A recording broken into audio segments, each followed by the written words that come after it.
আজকে রোদ উঠছে, এই রোদের মধ্যে পরীক্ষা দিচ্ছে, এটা কি আবহাওয়া খারাপ না? না না না, অবশ্যই স্যার। মিলন স্যার, আপনি এটা কেন করছেন? আপনার এই ছোট্ট সোনামণি তো ঠিক কথাই বলছে।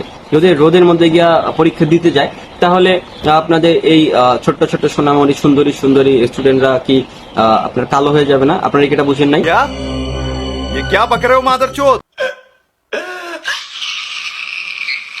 আচ্ছা, আপনারা কি আবহাওয়া পরীক্ষা নিরীক্ষা করেন নাই নাকি? হ্যাঁ, কিভাবে আবহাওয়া মনিটরিং করা হচ্ছে? শুধু চট্টগ্রামে আবহাওয়া মনিটরিং করলে হবে? শিক্ষামন্ত্রী স্যার, আপনি কিন্তু এটা ভুল করছেন স্যার। আপনাকে তো শুধু একটা জায়গার আবহাওয়া দেখলে হবে না, আপনাকে তো সারা দেশের আবহাওয়া দেখতে হবে। আপনাকে ওই দিন পরীক্ষা নিতে হবে যেদিন রোদও নাই, বৃষ্টিও নাই, মানে এক কথায় ত্বকের যেন কোনো ক্ষতি না হয়, এটা দেখতে হবে আপনাদের। डिप्रेशन मैं डिप्रेशन में रहता हूँ हमेशा। अभी मैं डिप्रेशन में हूँ, माँ कसम। তো যাই হোক, আপু, তুমি কি আসলে পরীক্ষা দিয়েছো নাকি আসলে দেওনি? কেমন হয়েছে তোমার পরীক্ষা? কি কি সমস্যা আসলে?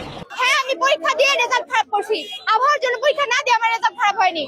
আচ্ছা আচ্ছা আচ্ছা, আমি বুঝতে পেরেছি। তো এখন তোমাদের আসলে চাওয়াটা আসলে কি? তোমরা আসলে কি চাচ্ছ এখন, সেটা বলো তো। আমরা আমাদের দাবি পূরণ করতে চাই। এখন কি তোমাদের অটোপাস দিলে হবে নাকি ক্ষমা চাইলেই হবে? শুধু ক্ষমা চাইলে হবে না।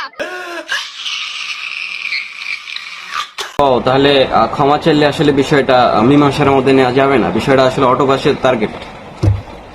শিক্ষামন্ত্রী স্যার, আপনি আসলে রোদের মধ্যে বৃষ্টির মধ্যে পরীক্ষা নিয়ে আসলে ঠিক করেন নাই। আপনার উচিত ছিল যে মাথার উপর দিয়ে ছাদ দেওয়ার, যেন রোদও আসতে না পারে এবং বৃষ্টিও হতে না পারে। আমি স্যার এদের সামলাতে পারলাম না। এখন আপনার স্টুডেন্ট, আপনি সামলান, কিভাবে সামলাবেন? আজকে রোদ উঠছে, এই রোদের মধ্যে পরীক্ষা দিচ্ছে, এটা কি আবহাওয়া খারাপ না? Sí, sí, sí, sí.